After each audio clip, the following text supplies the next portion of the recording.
Hello and welcome back to 1874. It's time for a huge match preview show as Aston Villa take on Crystal Palace at Wembley tomorrow. 5:15 kickoff, and nearly said 3 o'clock kickoff. It is not a 3 o'clock kickoff. It is 5:15.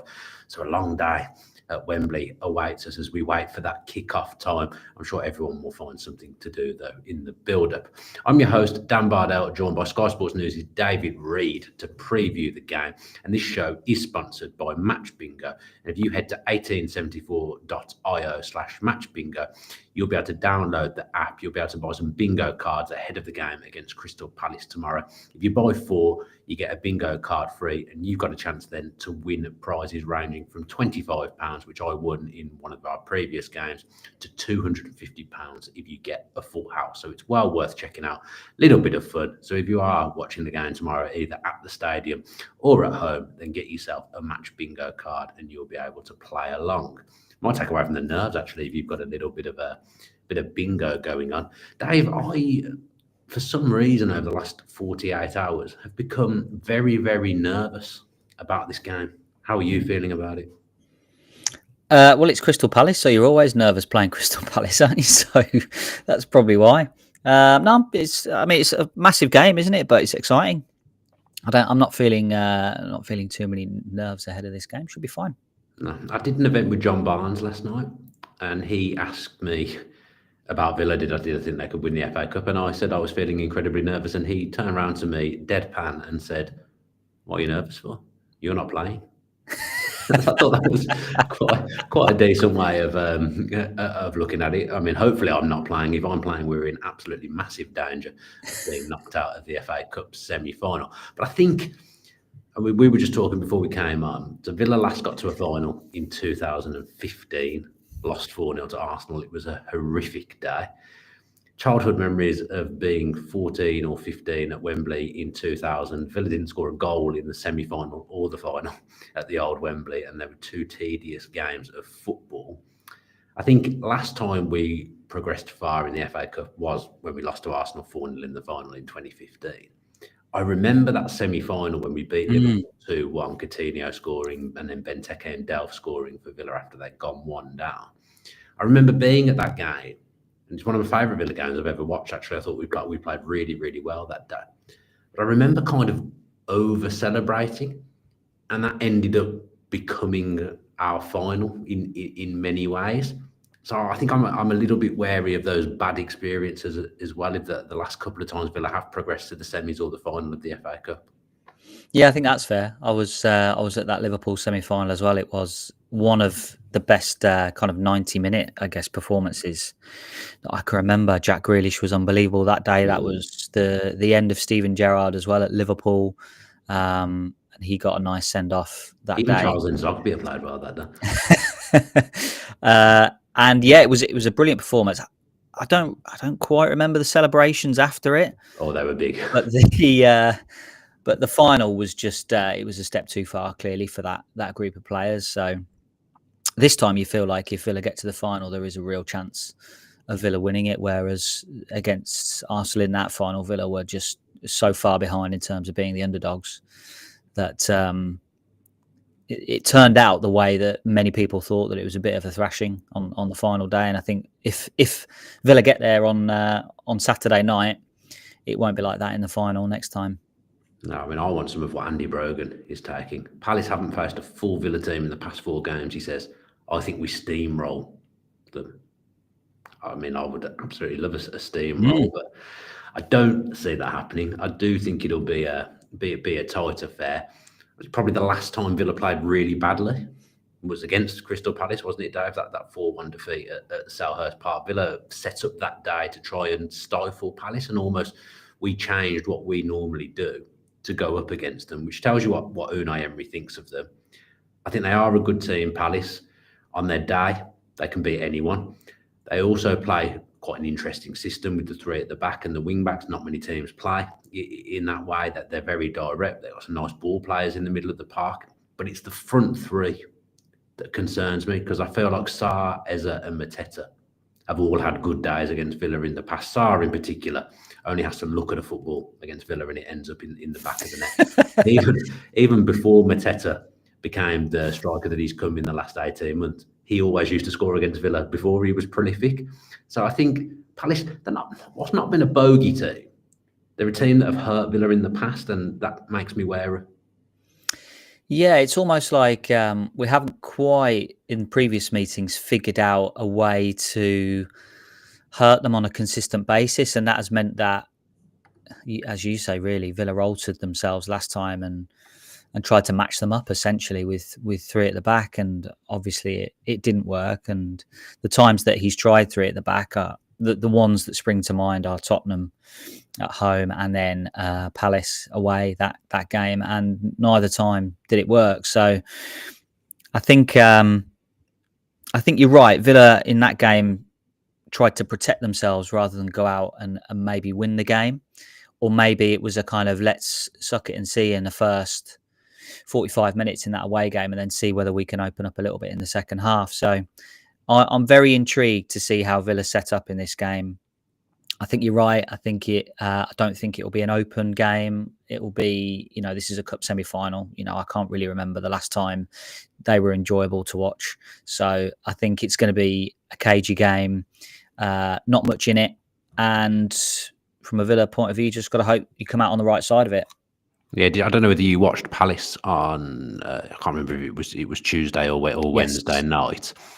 They obviously rotated a little bit, and then got big players on and got some minutes into the legs. Hopefully, they've got rid of their kind of flair and nice finishing on the midweek fixture, because I've got to say they scored two absolutely fantastic goals. So hopefully that's out of their system ahead of Saturday. Yeah, the Mateta one was brilliant, wasn't it? Such a nice finish, composed as well. And he's that kind of player that has got all different kinds of finishes, hasn't he? In his armory, he's got all different kind of clubs. Like he can do the powerful headed finish. He can drop deep. He can run in behind. He's got all the different finishes, inside the box, outside the box, header. So he's a real danger man and a real threat. Eze's, as you say, brilliant player, can float between the lines. We saw the volley against Arsenal. He's got a lovely strike of the ball. And Ismail Assar is his pace. He will threaten him behind and on transition. So there's so many threats. And then you talk about Adam Wharton in the middle of the pitch, who is, if and when he moves on from Palace, he will be sold for upwards of 70, 80 million pounds, I suspect, because he's that good. Villa have got to get a hold and get control of him. And you got threats from out wide as well. The wing backs, two of the top chance creators in the Premier League from those positions, Daniel Munoz and Tyreek Mitchell. They can go outside. They can also do a little underlap as well. If either Sarr or Eze drift out wide, both of those players can underlap, and then it's about who picks up those runners there. So what they're looking to do is get into the penalty area in those kind of inside, almost the half spaces, but basically on the corner of the box for the pullback or the cross from a good position rather than out wide, a touchline cross. They're looking to get closer to the box to cross it in for Mateta or to the byline for a pullback, and the wing backs are absolutely vital in their game plan to try and do that. Yeah, some infiltration in the YouTube chat here. Daniel Rollinson saying, I'd watch Claret and Blue after this next, in my opinion. Not sure that makes sense, actually. After this next. Does that make sense, Dave? Yeah, I see what he's trying to say. Yeah. What he's trying to say. Does that make sense, though? Oh, right. Okay. I mean, he probably didn't need next, though, did he? Just no. After this. I mean, based on the botched comment that he's done there, I wouldn't bother going to watch Claret. Unless I'm on there, which I do pop up on there occasionally. I wouldn't worry about going to watch that preview. It won't be as good as this one. You just mentioned Munoz. He's one of the players that actually concerns me quite a lot, because he really has the license to get forward. Whoever plays right centre back can tend to kind of get themselves wide and play more as a fullback on the ball, and Munoz has the license to push up very, very high. With that in mind, who do you think lines up left back? Do you think it's Luca Dean or do you think it's Maatsen? I think it's Luca Dean. Yeah, that would be my assumption. I think he's just better defensively, and with it being a cagey game, I think concentration's vital. I think someone like Mateta is someone who can pull onto the back post as well, and Maatson not being the most physical presence. You've got to be careful of the centre forward dragging their way over to the back post for a cross and heading it in. So it's Digne for me. For me, there's no question about it. Did the show with Neil Cutler yesterday. I don't know whether you saw it. If you haven't watched that, do go back and watch the show I did with Neil Cutler yesterday. He alluded to the fact that he thinks it'll be, obviously, Martinez in goal, Cash, Konsa, Mings, Luca Dean. Talked about the familiarity of that back four at the big occasion at Wembley. Do you agree with that? Yeah, I do. I think Tyrone Mings has the presence to deal with Mateta as well. You'll need someone aggressive to defend him. I guess it's just a case of when Mateta drops deep, does a centre-back follow him, or is he picked up by one of the midfielders? But I think when it comes to, and we've said it before about Tyrone Mings as Villa's best box defender, there are going to be crosses that he's going to need to defend, and they are going to be looking for Mateta, and him being one of the best aggressive centre-backs that Villa have. I think it's Tyrone Mings at the back over Pau Torres. I also think when Villa have the ball, Palace, they do like that. I mean, they like to. They're not aggressive. They are aggressive, but they're not like on you in terms of a high press. No, they're aggressive when they've got the ball. Yeah, and at times they will try and press you from a goal kick, but often they'll kind of sit back in that mid block, and they like to really compact the space between all the lines. There's basically no space in between the lines when you play against Crystal Palace. But that for me also gives me a signal that if they're not going to press really high, Tyrone Mings is obviously capable of playing against a team that presses high, but also if you're looking at in a 1v1, who's better on the ball, it is Pau Torres. But if they're not gonna pounce on you immediately, Tyrone Mings has that breathing space to play the ball, and the fact that he's a better box defender than Pau Torres for me gives Tyrone Mings the nod in this game. I think Mings has to play this one, and I think he's actually our most important player for the occasion, Tyrone Mings. Yeah, I mean, I genuinely believe that. His leadership, I assume you're talking about there as well? Yeah, just probably all round game. Again, speaking to Kutch yesterday, he kind of said Tyrone Mings is actually really, really good on the football. He can pass the ball well. He can break the lines. No one will catch him. His physicality. He's very, very quick. I just think for this kind of game against the kind of team Crystal Palace are, I think he's must start for me. Yeah, and don't get me wrong. We have said this before. Like we're not trying to rewrite history. Like Tyrone Mings is great on the ball. He's very good. It's just Pau Torres is like an inch above him. Yeah, of course. We're not trying to say that he's bad on the ball. He's not. He's brilliant, and he can defend wide areas, and he can defend the box, and he's a great leader, and he's a great communicator. So there's no shade here on Tyrone Mings. He's brilliant, and I think he will start this game, and he's an automatic pick for me in this game. Yeah, then I think it'll be Kamara and Tielemans in ahead of him. I don't see Tielemans playing as a 10 in this one. Do you? No, I think it'll be Kamara and Tielemans as the two in midfield, and then it's again it's the pick and fight as to who starts in the front four positions. I think we can agree McGinn and Rodgers are locks, and then probably Ramsey. I think. Are you not going to probe me on my spicy take from the other day? I thought that would be the first thing out of your mouth. What was that? I mean, I've forgotten what it is, so it can't have been that spicy. Well, I hinted that I thought maybe Rashford and Watkins might start together. No, he's not going to do that. What do you still genuinely believe that? Well, I believe it less now than I did the other day. Put it that way. No, who have you been speaking to? No, not at all. Nothing like that. But what I would say is, I think Watkins will start this game, whether Rashford does or not. My thought process was, right, Villa have tried quite a few different things against Crystal Palace, and none of them have particularly worked that well. So my thought process was, if you're starting Rashford on the left-hand side, he can hold a little bit of width. Do Villa try and hold a little bit of width on the other side? And basically pin the Crystal Palace centre-backs / wing-backs and stop them from getting forward by playing players high and wide on both flanks. You've got Watkins, who can most of the time occupy one centre-back, but can also pull onto another one and occupy two centre-backs. And what you're trying to do, I guess, in the final third is Palace will drop into a 5 at the back. So in order to try and outnumber them, Pep Guardiola does this a lot when you're playing against back fives, he will push a sixth player onto the back line and try and outnumber the opposition on the back line. So if you're looking to try and have 6 players up against Palace's back five, I'm not saying they're all going to be stood in a line. There'll be, runners coming in and out.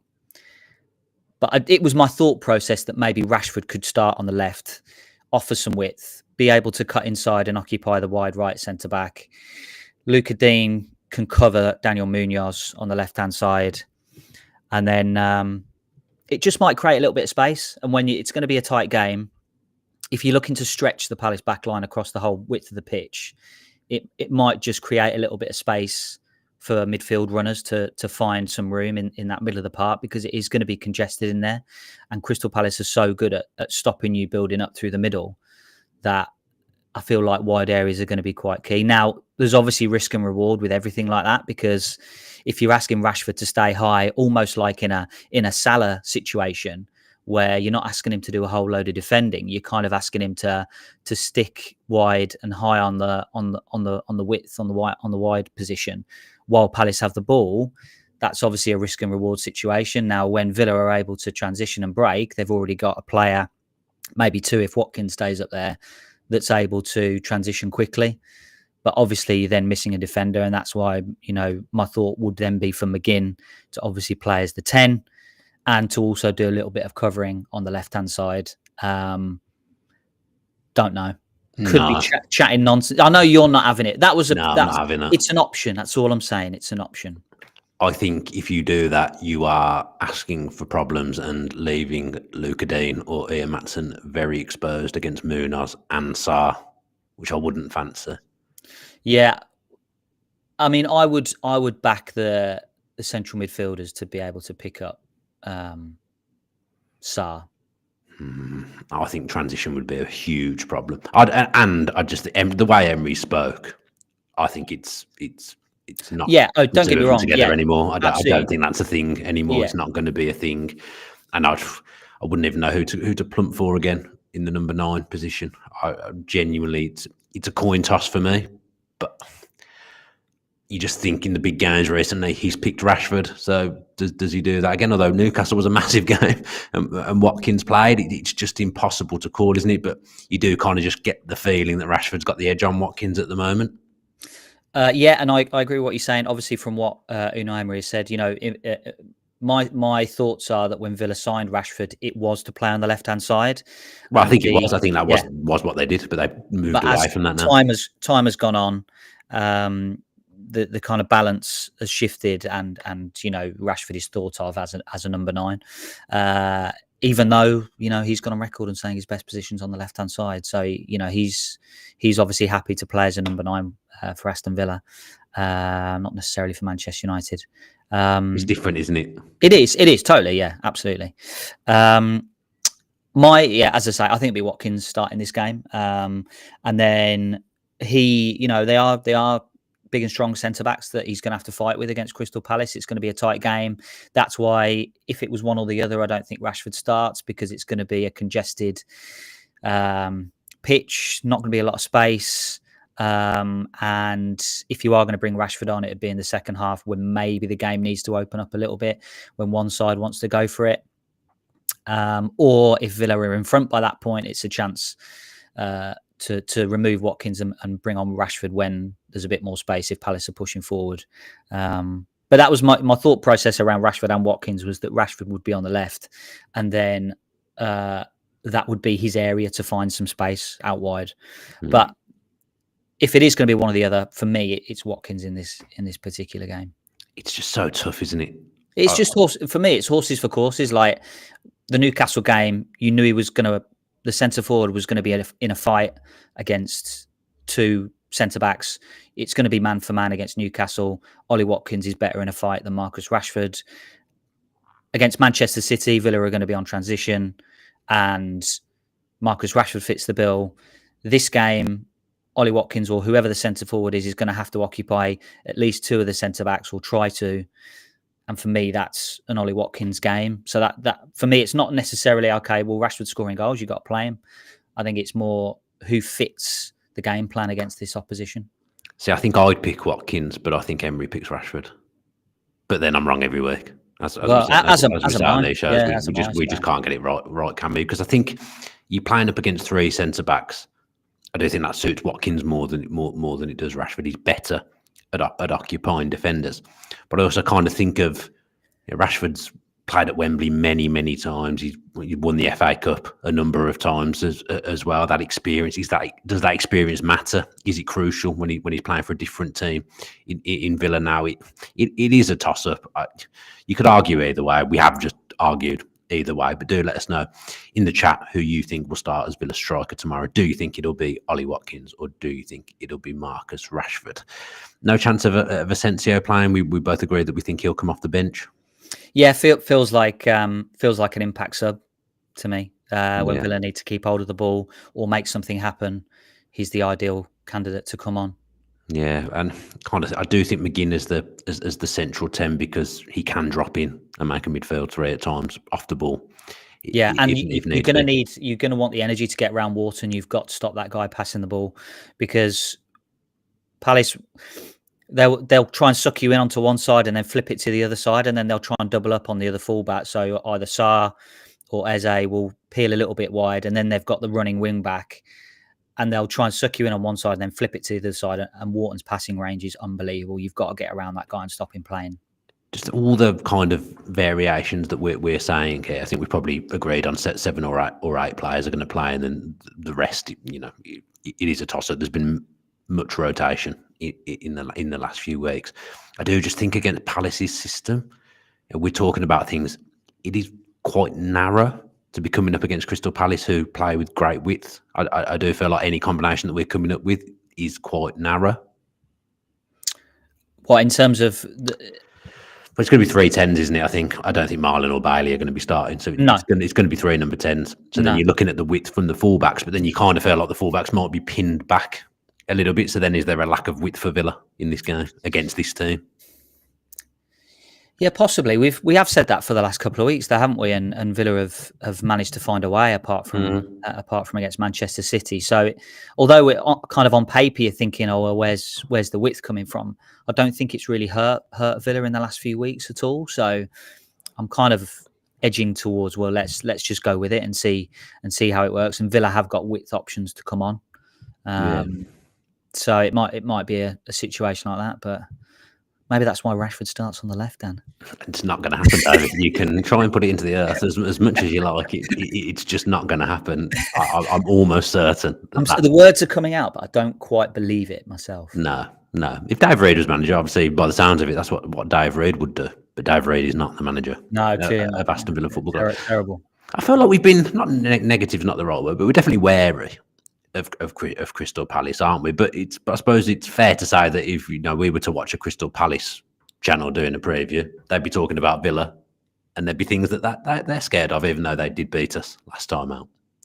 Yeah, absolutely. I think Villa have got the players to hurt Crystal Palace. There's no doubt about that. Their season it's been a hard one for them because they started the season poorly. Well, first of all, they lost key players in the summer, didn't they? And then the players that they brought in came in late. It's taken them time to settle in, and really they've only come into form since the turn of the year, and they've been playing absolutely fantastically. And I think Oliver Glasner's got a real connection with the supporters there. I think he's a good manager. He's a really good manager, and I like the way he's able to change things in game as well. When he needs to, he's got talent to come off the bench. I think it'll be probably Wharton and Hughes maybe as the two central midfielders, but he's got Kamada that can come on. I think Chris Richards will be back for this game. He was suspended the other night, so he'll drop into the back three. And then they've got Lerma as another option in midfield. But I think, and what I like about Palace is that Glasner's maximising what he can get out of that group of players, and that's a sign of a really good coach. I think they're performing some of those players above probably their true level, and I think that's a sign of a great coach. And I think Glasner's one of those, which is probably why some of the seen RB Leipzig was sniffing around him earlier this season. And I think he's someone who Palace will hope that he stays with them for the long term. Yeah, I think he signed a new. There's talks of a new contract. Definitely wasn't there over the last few weeks. Palace trying to tie him up. I mean, he could have gone to Bayern Munich in the summer. They were very keen on him before they hired Vincent Kompany, although they did go through about 15 managers on their list before they got to Company. I don't think there's anything else for us to discuss, Dave, unless you can think of anything 25 minutes in that is pressing that we haven't discussed. No, I don't think so. I think unless you've got any hot takes for us. Well, we're going to do that. We always do that, Dave. It's formed part of the show. I mean, my hot take is that Box Park is going to be very jovial before the game. I'm looking forward to being in Box Park before the game. But on the pitch, have you got a hot take? I mean, I feel like I've dished it out already. To be honest, it's not a hot. That isn't a hot take. No? That's a freezing cold take. Okay, right. Okay. Rashford, is it the Rashford that we're talking about? Yeah. No, it's freezing cold, ice cold, Dave. Okay, McGinn to score the winner. That's my. Yeah, that is. That's 8. That is spicy. What am I going to go for? Does it go to extra time? Can it go to extra time with penalties, or did it go straight to pens in the semi-final? I don't know. I've got to admit. I mean, I'm assuming it's extra time. But all the other rounds have been straight to pens. Don't know. I'd have to check, but I'm pretty sure it's extra time. Oh no, right there. Tamworth went to extra time, didn't it? Yeah. Yeah, it won't be straight to pens there. And my hot take is extra time. That's your hot take. Okay, yeah. That's a very tight game. Then you don't think it's going to be 4. You don't think it's going to be 4-4. I take it you think it's going to be 0-0. Not 0-0. 1-1. Oh, I think it might be 1-1, and we go into extra time, and then we potentially even go to penalties. I think both ties are going to be pretty tight. I can see both ties going to extra time. In fact, I think these often turn into cagey affairs. They often turn into teams not wanting to go full force and maybe a bit more subdued. And then if it does go to extra time, very few teams would look to take a risk. Yeah, and the great news for Villa is that they've got a manager who is unbelievable at one-off games, and B, if it goes to penalties, you've got one of the best keepers at saving penalties. We did win a shootout last season.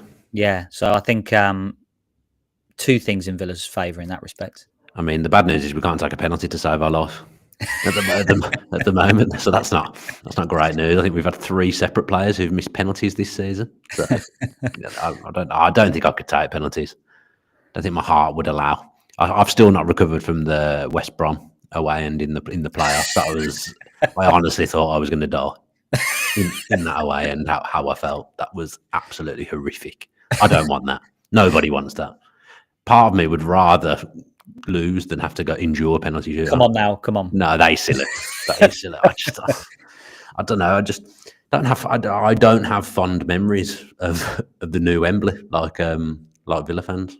Like all Villa fans, we haven't had any real good days there other than that semi-final. The playoff final. Even that though, it's not enjoyable. Yeah, I didn't enjoy that day. But what game are you going to be able to get to Wembley and enjoy? They're massive games, should be enjoyable, shouldn't it? They are massive games, but you should enjoy the experience a little bit. I don't ever feel like I do. The experience is the pre-game, isn't it? And the travelling and the excitement and the WhatsApp going off. That's the enjoyable bit. Then you get into the ground, and depending on how many points you've had, you enjoy or absolutely sit in your chair petrified. I need to work out my logistics. I've not worked out my logistics yet. Because I'm in London today. I don't know. It's thrown me. It's thrown you. I've got a few different options. I was thinking of getting the coach. Are we still live? Yeah, I'm just. I wondered if anyone could come up with any suggestions in the chat. To be honest, I've got tickets for Box Park, so I'm going to Box Park. So I want to get there at a reasonable time, but I don't know whether to train it, whether to drive to a certain point. I'm not that bothered about drinking tomorrow. In all honesty, drive to a certain point and get the train down from like Watford or somewhere like that. Have you ever done that? No, because I've always been down here. London boy, aren't you? Yeah, I used to be London. It was one of the few times it was helpful to be in London. Was when Villa got to Wembley. I'm sure I'll work it out. In fact, when I come off this, I'll have a little look into what I might do. Your Dave Reed's working, so he won't be there. Unfortunately, I am saving himself for the final potentially. You never know, but I'll need some help with tickets probably because my criteria is woeful. I also don't know what I'm doing with TalkSport tomorrow, if I'm doing anything or not. So that's not helping me plan my logistics. Someone's supposed to be ringing me to tell me what I'm doing, but nobody has yet. So maybe I'll find out when I go down there this afternoon. Right then, I like this. Who's this? The Gold Standard drive to Hillingdon in Uxbridge and tube it the rest of the way. The Gold Standard there. Don't know if it's a relation of David Gold. That's not how you spell David Gold, is it? No. So it won't be. what's the parking like in Uxbridge? That's the key question here. Do let us know in the comments, the gold standard. Let me know what the parking is like in Uxbridge, and I will take that under consideration. Right then, let's go. Thank you very much to David Reed for joining me this morning, and thank you to everyone who has joined us in the chat. Always a pleasure to hear your thoughts. If you are watching not live on YouTube, then if you could subscribe to the channel with your post notification on, leave a comment and leave us a like as well. And if you've been watching live, do all those things as well. If you're listening via audio methods on Apple Podcasts, if you could leave us a review and give us 5 stars, that would be absolutely excellent. And on Spotify, leave us a comment and give us 5 stars on there as well. And just try and enjoy tomorrow. I'm sure I'll bump into lots of people in and around the stadium and in Box Park. And yeah, try and get a good night's sleep. I don't think I will, but yeah, we'll end as ever with an Up the Villa. Up the Villa, Dave? Up the Villa. Yeah, thank you. Thank you very much. Cheers. Have a good Friday.